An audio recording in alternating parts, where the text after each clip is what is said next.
Bonjour tout le monde, moi c'est Marie-Christine, j'espère que vous allez tous très bien. Aujourd'hui, je vais vous présenter la deuxième partie de tous mes tricots. Dans le dernier épisode, je vous avais parlé majoritairement des laines poilues, soit du mohair et de l'alpaca.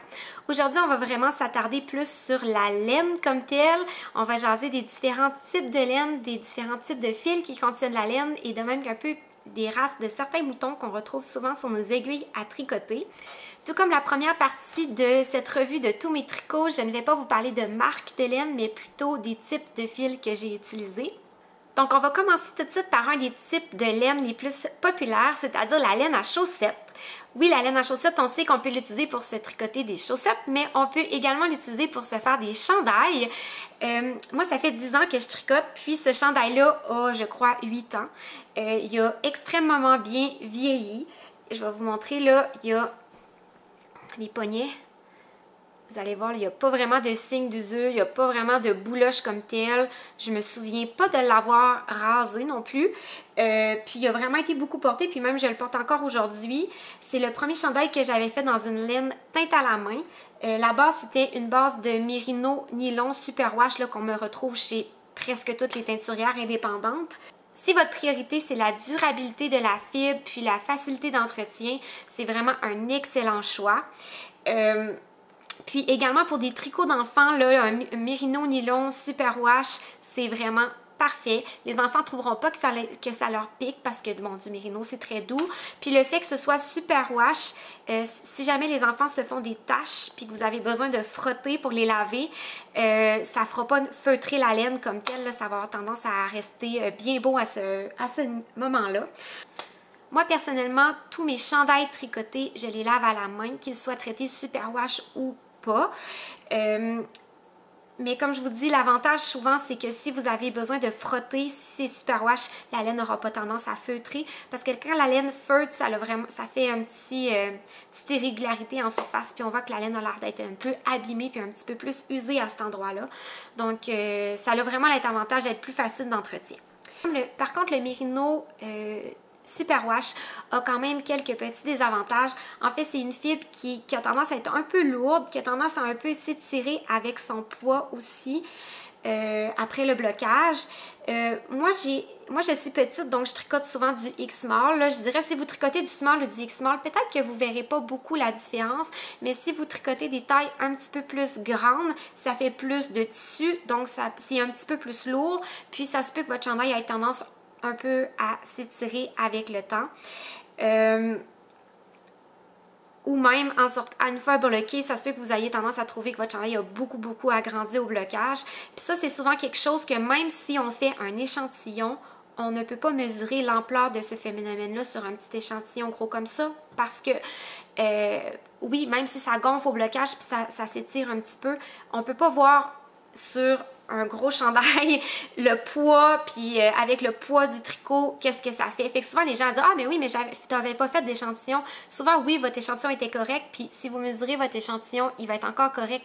Mais c'est vraiment quand vous le portez, quand on le suspend avec le poids qui va faire que ça va s'étirer. Fait que c'est quelque chose qui est toujours un petit peu imprévisible. Je vous dirais, si vous tricotez une laine qui est superwash, puis une fois que vous sortez votre chandail du blocage, puis qu'il a l'air d'avoir pris 3 pouces il a l'air d'être 10 cm plus long qu'au moment que vous l'avez terminé. Vous pouvez un peu corriger ça en le mettant en faisant très attention, vraiment pas longtemps, puis en le surveillant, en le mettant un peu à la sécheuse. Ça, c'est vraiment seulement si votre laine est traitée superwash. Moi, ça m'arrivait souvent, les chandails qui sont superwash, si je voyais que c'était trop étiré au blocage, au moment qu'ils sont encore un petit peu humides, vous pouvez les envoyer peut-être un petit 5 minutes, même pas à la sécheuse. Puis souvent, vous allez retrouver la forme que vous aviez avant le blocage. Fait que si ça vous arrive, ne paniquez pas. Vous pouvez toujours faire ça, mais ne mettez jamais à la sécheuse un chandail pour le sécher en entier parce que là, il va vraiment rapetisser. C'est vraiment quand il reste un petit peu d'humidité, juste pour le faire resserrer un petit peu, ça va fonctionner à ce moment-là. Donc, le problème d'étirement, comme je vous dis, ça paraît moins quand c'est un fil fingering, mais si vous utilisez un fil qui est Deka ou Worsted, là, ça va avoir être beaucoup plus lourd, puis ça va avoir tendance à beaucoup plus s'étirer. Je vous dis pas de pas tricoter ce fil-là, j'en ai tricoté beaucoup dans le passé, puis je vais sûrement encore en tricoter, mais le Merino reste que c'est pas mon mouton préféré justement par cette lourdeur-là qu'il apporte.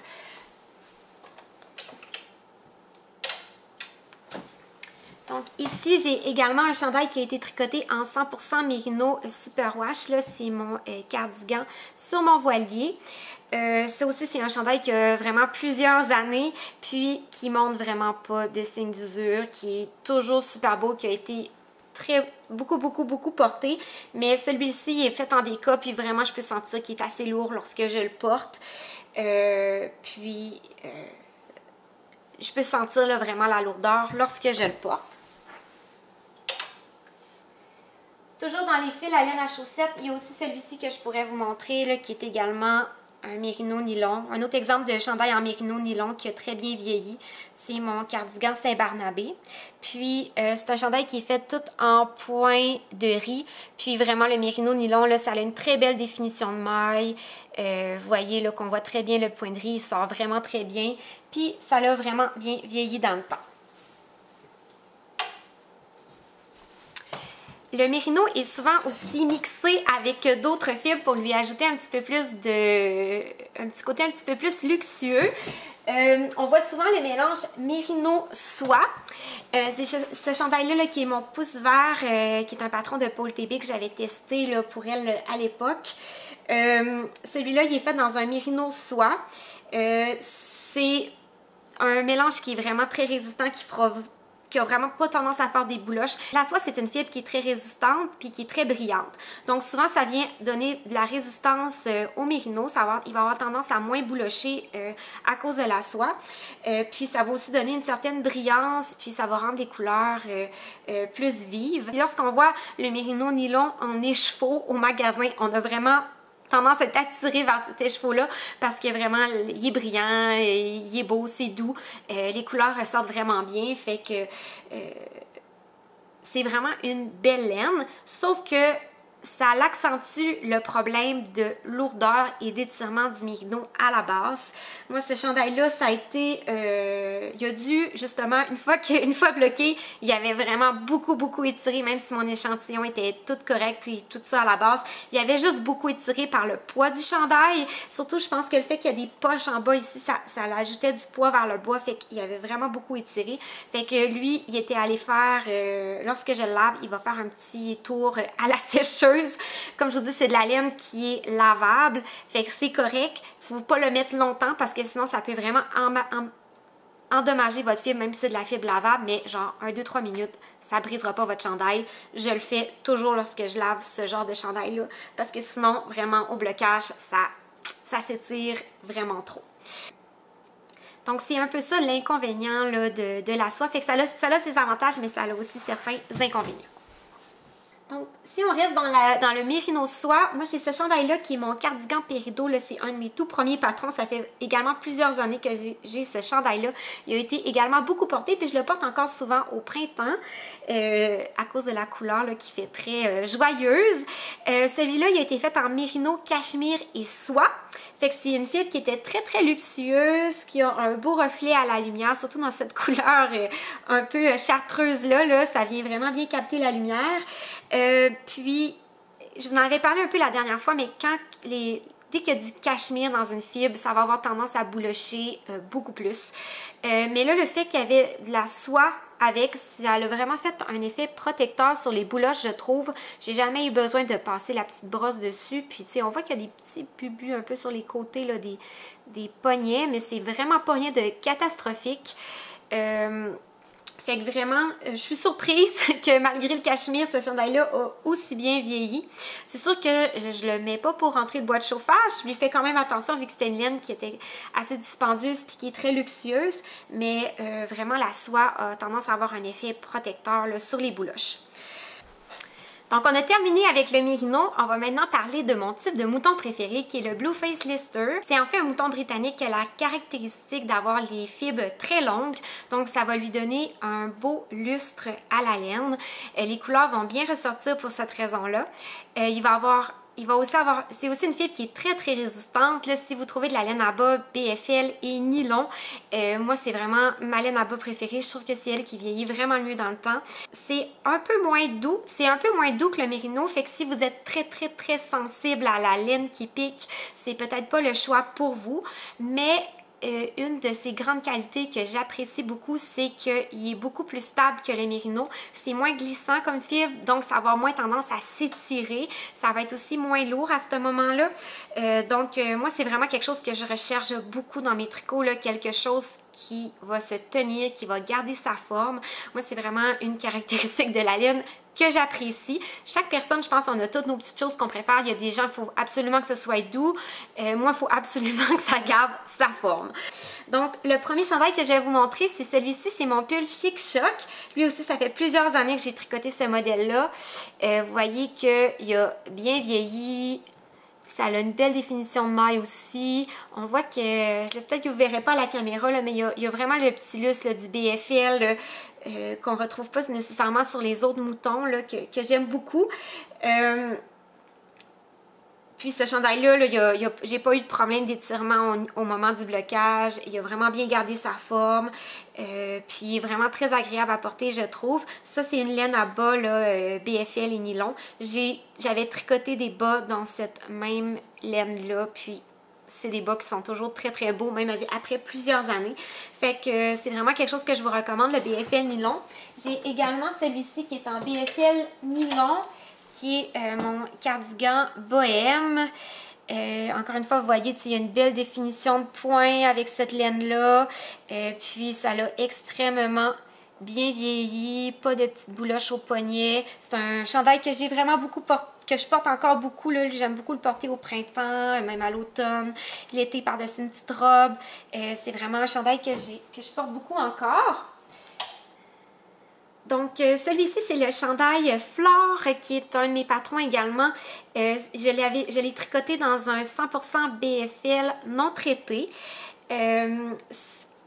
Ces deux-là avaient été faits dans un BFL nylon superwash, mais celui-ci, il n'est pas traité superwash.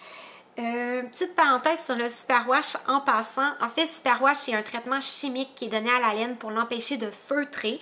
Donc, ça fait que vous pourriez probablement laver vos tricots traités superwash à la machine. Comme je vous disais, moi personnellement, mes chandails, je ne les mets pas à la machine parce que ça arrive quand même que des fois, s'il y a beaucoup de friction, même si c'est traité superwash, ça pourrait quand même un petit peu feutrer puis les endommager. Donc vraiment, mes chandails, je ne les lave pas à la machine, mais toutes mes chaussettes, j'essaye vraiment de choisir un fil qui est superwash parce que j'ai pas le temps de laver des chaussettes à la main. Je les lave toutes à la machine, puis vraiment, il y en a que j'ai depuis 7 ans, puis ils sont encore en très bon état, là, fait que c'est quelque chose que je priorise vraiment beaucoup pour les chaussettes. Mais celui-ci a été fait en BFL non traité. Comme je vous dis, quand c'est non traité, quand c'est non traité, la laine va avoir tendance un petit peu plus à coller entre elles. On vient vraiment rechercher encore plus le côté rustique de la fibre qui est vraiment parfait pour faire du jacquard. Ça va vous donner un beau jacquard, facile à faire, qui va être bien lisse, bien beau. On peut faire du jacquard avec un mérino nylon superwash, mais ça va être un petit peu plus difficile. Si vous êtes débutant, ça va vraiment faire attention d'avoir une belle tension avec ce fil-là, puisque c'est un fil qui glisse.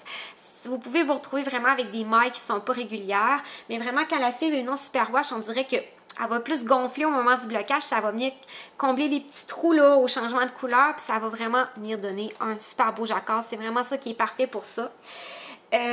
Puis comme je vous dis, bon, c'est du BFL, ça l'a bien vieilli. Il y a encore une fois le petit lustre un peu, je trouve, du BFL. C'est sûr, c'est pas un lustre comme avec de la soie, mais on voit que quand il y a du BFL, ça a un petit rendu différent que moi, j'adore beaucoup de cette fibre-là.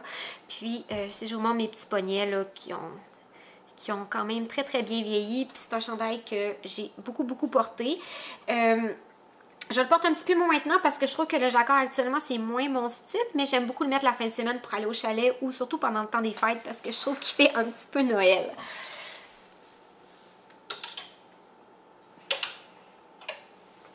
Toujours dans le BFL, j'ai également mon pull Syrah qui a été fait dans un mélange de BFL, mais cette fois-ci avec du Gotland. Le Gotland, c'est un mouton qui a le poil foncé, le fait que cette laine-là, quand elle est non teinte, elle n'est pas blanche comme celle-ci. Celle-ci n'était pas teinte, mais celle-ci, si elle n'est pas teinte, elle est vraiment grise. Fait que ça fait que ça va donner souvent une belle profondeur à la couleur. Les couleurs foncées vont être très vibrantes quand elles sont teintes sur une laine avec une base grise. Puis, je trouve que celui-ci, pour un chandail qui contient du BFL, il y a un petit peu plus bouloché que mes chandails 100% BFL. Donc, probablement que le Gotland est peut-être un petit peu plus fragile, mais peu importe, c'est un chandail que je porte. C'est un des chandails que je porte le plus. C'est vraiment un bon basique, ce chandail-là. La laine, c'est pas du tout déformé. Ça a vraiment une belle tenue. C'est une laine qui est non traitée, celle-ci également. Puis, moi, ce que j'aime beaucoup des laines un petit peu plus rustiques qui sont non traitées, c'est qu'on peut se permettre de les tricoter sur des plus grosses aiguilles qui sont recommandées. Celui-ci, je l'ai fait sur des Sunfingering, puis je l'ai tricoté sur des 4 mm. Vu que la laine colle plus ensemble, même si elle est très déjaugée, ça n'aura pas tendance à trop s'étirer au moment du blocage, alors qu'un mérino nylon, lui, j'aurais plus tendance à le tricoter sur des 3,5 mm pour avoir peut-être un gauge de 26-28 mailles pour vraiment qu'il garde beaucoup sa forme, parce que plus qu'on le tricote sur des grosses aiguilles, plus qu'il va s'étirer. Ensuite, je voulais vous glisser un mot sur la laine qui est tweedée. Ici, j'ai mon débardeur Harris. Souvent, ça va être écrit sur l'étiquette, mettons, un certain pourcentage de laine avec un 15 ou 20% de nepp. Les neps, en fait, c'est des petites bouloches de nylon. Ils peuvent être noirs, mais il y en a aussi de différentes couleurs dans d'autres fibres. C'est en fait du nylon, fait que souvent quand vous voyez ça sur la laine, vous pouvez l'utiliser pour faire des chaussettes, ça donne la même résistance qu'une fibre de nylon. La seule affaire, c'est des fois, les petites bouloches de tweed ont tendance à décoller, surtout les premières fois que vous le portez, vous allez voir qu'ils vont avoir tendance à vouloir ressortir un peu du tricot. On dirait que c'est comme le surplus de petites bouloches qui vont vouloir sortir. Ça fait un tricot qui est aussi résistant qu'un mélange de laine et nylon. Puis ça lui donne ce petit aspect un peu plus rustique, très caractéristique du tweed. Puis ça fait vraiment changement. Puis j'aime beaucoup ça. La seule chose qu'il faut faire attention, c'est que si vous avez un chandail avec un point très complexe, on va un peu le perdre dans tout le petit tweed. C'est pour ça que ce chandail-là, il y a un petit point qui est assez simple, juste des petits détails sur le devant en relief. C'est pour ça que je l'avais designé ainsi, vraiment pour mettre en valeur la laine avec du tweed. Puis, en passant, ce patron-là, il existe aussi avec les manches. Moi, je l'ai fait sans manches. Je voulais également vous glisser un mot sur les fils qui sont single, comme on dit, ou single ply. C'est en fait, au lieu d'être un fil, plusieurs fils qui sont retordus ensemble pour donner un fil à plusieurs brins, c'est quand il y a seulement un brin qui est retordu sur lui-même. Ça fait en sorte que la laine est un petit peu plus douce à ce moment-là que lorsqu'elle est retordue sur plusieurs brins. Mais ça lui enlève aussi un peu de résistance parce que vu que c'est seulement un brin, il y a plus de petits bouts de fil qui sont apparents en surface. Donc ça va vraiment avoir tendance à beaucoup plus boulocher. Puis aussi, je trouve que ça donne un petit peu plus de chaleur à la fibre. On dirait qu'elle va plus gonfler, puis plus combler les petits espaces, puis contenir un petit peu plus d'air qu'un chandail qui est tricoté avec un fil retordu bien serré. Donc, ça va donner aussi de la chaleur à votre tricot.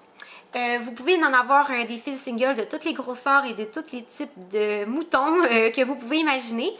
Celui-là, c'était de la laine aussi, justement, single, qui était mélangé avec un petit peu de petits neps de tweed là, pour donner l'aspect un petit peu tweedé là, que vous voyez. C'est pas aussi intense que l'autre chandail que je vous ai montré, mais ça, c'est mon Magnolia cardigan. Puis, je voulais vous montrer parce que c'est probablement un des chandails qui a le plus bouloché. C'est une laine de grosseur Aran. Puis, je sais pas si vous allez pouvoir voir à la caméra, là, mais... Ouais, car vous voyez, là, il y a vraiment plein de bouloches. Je l'ai vraiment rasé souvent, ce chandail-là. Il faut que je le rase plusieurs fois par hiver. Regardez là. Puis ça fait quand même sur le devant, c'est rare moi que mes chandails ils boulochent ici, là, mais même dans le motif de dentelle avec les petites noppes et tout, là, on voit que ça a tendance à boulocher. Je trouve ça un petit peu plate parce que c'est un chandail que je porte vraiment beaucoup, celui-là, puis je le trouve vraiment très beau, puis j'adore la couleur. Mais je trouve ça un petit peu plate d'avoir utilisé une laine single. Je pensais que puisque c'était pas du mérino, c'est de la laine, je sais plus c'est quel type de laine, je pense que c'était pas spécifié là. Je pensais que puisque c'était pas du mérino, ça allait être un petit peu plus résistant, mais ça reste que c'est quand même une laine qui a beaucoup bouloché. C'est pas parce que la laine est de mauvaise qualité, c'est vraiment dû au type de filage de la laine là, puisque c'est une laine qui est single ply. Je voulais ensuite vous parler d'un type de mouton qu'on retrouve beaucoup ici au Canada, souvent la laine québécoise, la laine ontarienne, souvent la laine canadienne qui est élevée au Canada, c'est souvent ce type de laine-là, c'est le Dorset. J'en entends pas souvent parler en Europe, mais en fait j'ai fait des recherches puis c'est un mouton qui est anglais en fait. Mais c'est pas un mouton, je crois, qui était élevé à la base pour sa fibre, je pense que c'est un mouton qui était élevé plus pour la viande, mais ici, mais j'imagine qu'il doit être bien adapté à nos conditions canadiennes parce que c'est souvent une fibre qu'on retrouve beaucoup ici au Canada lorsqu'on veut une laine qui est plus locale. Moi, j'ai ce chandail-ci que j'avais tricoté avec du Dorset de l'Ontario. Là, on est vraiment sur quelque chose de rustique. Moi, j'aime beaucoup le Dorset parce que c'est une fibre qui est assez légère, qui est vraiment, si vous voulez faire du jacquard, c'est parfait. Ça, c'est un chandail que j'ai stické. J'avais d'ailleurs fait une vidéo à ce sujet que vous pourrez retrouver sur ma chaîne, comment j'avais stické ce chandail-là. Puis c'est vraiment facile à sticker parce que ça colle bien ensemble. Je trouve que c'est une fibre qui vieillit très bien dans le temps, là. Je vais vous montrer mon petit poignet. Il y a un petit peu de bouloche, mais c'est un chandail que je porte beaucoup la fin de semaine au chalet. Je le porte même l'automne un peu quand on va au chalet, là, comme petit manteau, là, parce que c'est vraiment très chaud. Puis, comme je vous dis, ça garde vraiment bien sa forme. C'est un chandail qui est comme de grosseur worsted ou hareng, qui est fait sur des très grosses aiguilles. C'est un chandail qui est très long, il m'arrive en dessous des fesses. Puis vraiment, si j'avais fait ça en mérino, là, ça serait lourd, mais lourd. Ça se serait vraiment beaucoup étiré. Mais là, le fait que c'est du Dorset, ça garde sa forme, mais qui est un petit peu plus rustique. Si vous êtes très sensible, vous allez trouver que ça va vous piquer. Si vous aimez tout ce qui est laineux, vous allez adorer ça. Fait que vraiment, une autre fibre que j'aime beaucoup. Puis en plus, bon, c'est souvent un fil qui est un type de mouton qui est local.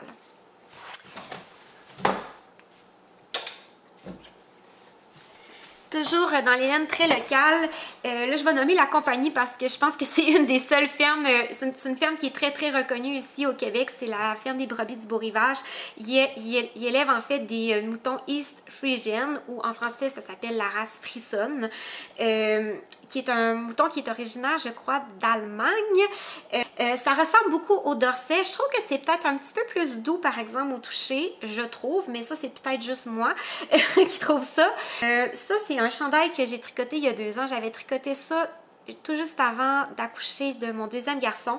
Puis je voulais vraiment un chandail à porter dans la maison, presque comme une robe de chambre.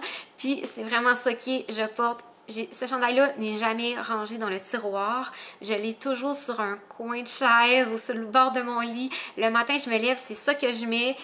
Quand j'allaitais mon garçon puis je me levais la nuit, je m'envoyais ça sur le dos pour pas avoir froid. Parce qu'il est né au mois de janvier puis il faisait très froid la nuit à ce moment-là. Puis là, c'est sûr qu'il y a vraiment des marques d'usure, ce chandail-là, mais je vous dis, des fois, je dors avec quand il fait trop froid. Je l'ai toujours sur le dos. Je me lève le matin, je le mets, j'arrive du travail, je mets ça, je l'ai toujours sur le dos. Fait que, compte tenu de ça, je trouve qu'il a très bien vieilli. J'ai jamais vraiment pris le temps d'enlever toutes les petites bouloches, mais je sais que si je vais les enlever, la laine en dessous est pas usée. C'est vraiment juste en surface. C'est vraiment un chandail qui a beaucoup d'amour, puis il y a un bouton qui est en train de tomber, là, puis là, on dirait, je veux pas trop le... Il y a un bouton qui est en train de tomber. Puis ça, en fait, c'est quand j'allaitais Léopold, il jouait tout le temps après ce bouton-là. Il était juste à sa bonne hauteur de ses petites mains. Il tirait toujours dessus, puis c'est à force de ça qu'il a fini par abîmer le petit fil qui tenait mon bouton. Puis on dirait que je veux pas le réparer parce que c'est comme des souvenirs qui sont attachés à ça. Puis vraiment, ça aussi, là, un peu comme le Dorset, ça a un peu les mêmes caractéristiques, je vous dirais. Ça garde vraiment bien sa forme. C'est une laine de grosseur worsted hareng, ça aussi. C'est tricoté sur des très grosses aiguilles. Plus que je le porte, plus qu'il devient doux. Sérieusement, il y a quelque chose de magique dans cette laine-là. Il est vraiment rendu très très doux, je trouve. Je voudrais pas en avoir un nouveau. Je veux mon vieux chandail, trop confortable. Fait que c'est vraiment le genre de laine que vous pouvez utiliser pour un chandail pour rentrer le bois de chauffage cette fois-ci. Là, vous allez... Je parle tout le temps de rentrer le bois de chauffage, là, mais c'est même pas moi qui fais ça, c'est mon mari. Donc, prochain chandail, ça c'est le Otto de Paul TB. Je l'avais faite dans une laine 100% péruvienne. C'est une laine qu'on retrouve vraiment beaucoup là, dans les laines commerciales, là, la laine péruvienne. C'est vraiment une laine qui est vraiment très très résistante également. J'ai tricoté quand même plusieurs tricots. Là. Comme je vous dis, j'ai pas tous mes tricots, là, sinon ça finirait plus. Là. Mais j'ai tricoté beaucoup de tricots dans la laine péruvienne, puis ça l'a vraiment très très bien vieilli. Celle-là, je vais vous la mentionner parce que c'est une laine qui est commerciale, qui est très facile à trouver puis qui est très extrêmement abordable. C'est la Wool of the Andes de Knit Picks. J'avais acheté ça en spécial, je pense à 1,99 la balle de 50 grammes. Fait que c'est une laine qui est très très abordable. Puis comme je vous dis, ça vieillit très très bien dans le temps. C'est un chandail que je porte beaucoup là, la fin de semaine pour aller au chalet et tout. C'est vraiment un chandail qui reçoit beaucoup d'amour, celui-là aussi. Puis comme vous voyez, là, ça l'a vraiment très très très très bien vieilli. C'est parfait pour faire un jacquard. Ça aussi, c'est un chandail qui a été stické. Puis, c'était vraiment un charme à sticker parce que ça colle un petit peu ensemble. La laine péruvienne, c'est un croisement avec, entre autres, du mérino, puis aussi un autre type de mouton que je ne connais pas par cœur. Mais on ressent quand même qu'il y a du... On ressent quand même la sauce de mérino dans tout ça, je trouve, parce que c'est quand même très doux. C'est pas aussi doux qu'un 100% mérino ou que du cachemire, mais ça reste que pour une laine plus rustique, c'est très doux. Ça aussi, encore une fois, c'est une laine qui est non traitée, donc ça va bien garder sa forme. Ça n'aura pas tendance à s'étirer comme une laine super wash. Fait que vraiment, une fil que je vous recommande, puis qui est souvent une laine qui est très abordable, la laine péruvienne. Ça, c'est mon bumper bouclé que j'ai tricoté dans une laine bouclée. En fait, la laine bouclée était quand même très à la mode, je crois, dans les années 80-90, mais ça contenait c'était souvent fait en acrylique, mais de plus en plus dans les dernières années, c'est tout récent, on la voit revenir, ça revient à la mode, c'est souvent à ce moment-là fait avec des fibres naturelles, donc ça en fait un fil qui est très luxueux puis plus haut de gamme que la laine bouclée qu'on pouvait acheter chez Zellers au début des années 90. Donc voilà, celui-là c'est un mélange d'alpaca puis de laine. C'est ça qui vient, c'est l'alpaca qui vient donner le petit bouclé, puis il y a un centre de laine qui est vraiment de la laine pour amener de la solidité. Ça, la laine bouclée, inquiétez-vous pas pour le boulochage, c'est déjà une genre de grosse bouloche. Fait que à date, mon chandail, il vieillit vraiment bien dans le temps. Je le porte surtout comme petit manteau pour aller à l'extérieur à l'automne ou au printemps, celui-là. Je trouve que c'est un petit peu chaud pour l'intérieur, mais je l'aime bien comme petit manteau, quasiment comme un petit polar, là. Fait que c'est ça. Puis, la seule affaire, je m'attendais pas à ce que ce soit aussi mou. Je trouve que c'est un fil qui est mou. J'aurais aimé ça qu'elle ait un petit peu plus de tenue, mais en même temps, bon, c'est de l'alpaca tout bouclé. Il fallait pas s'attendre à ce que ce soit aussi autant de tenue qu'une laine qui est rustique. Fait que c'est d'une douceur absolue. C'était très différent à tricoter. J'ai beaucoup aimé faire ce projet-là. J'aimerais éventuellement m'en faire un autre chandail en laine bouclée. Là, cette fois-ci, ça, c'était un cardigan. Mais j'aimerais vraiment me faire un chandail comme tel. Donc, c'est tout pour cette vidéo. Comme je vous dis, je ne vous ai pas présenté tous mes chandails. Il m'en reste d'autres. Peut-être que plus tard, je ferai d'autres vidéos sur ce qui me reste à vous présenter. Mais mon but aujourd'hui, c'était vraiment de vous présenter un peu tous les types de fils qui contiennent de la laine et vous parler des différentes races de moutons que j'ai tricotées. C'est sûr qu'il y en existe plein d'autres sortes, mais ça, c'est vraiment celle que j'ai tricotée moi-même personnellement pour que vous ayez mon retour personnel sur ces fils-là. Donc, j'espère que vous allez avoir appris des choses. J'espère que ça va vous aider dans vos choix de fils pour vos futurs projets. Avant de terminer, je voulais juste vous mentionner, je vous ai pas parlé d'acrylique et de choses comme ça. C'est juste parce que moi, j'en tricote pas parce que je supporte pas le synthétique sur ma peau. Je suis pas bien là-dedans. Mais si vous, c'est quelque chose qui est correct pour vous, c'est bien correct. Je pense qu'il faut pas devenir snob de la laine. C'est correct d'utiliser n'importe quelle sorte de laine. Tant que ça répond à vos besoins, à vous. Merci d'avoir été là jusqu'à la fin. On se retrouve prochainement. Bye bye!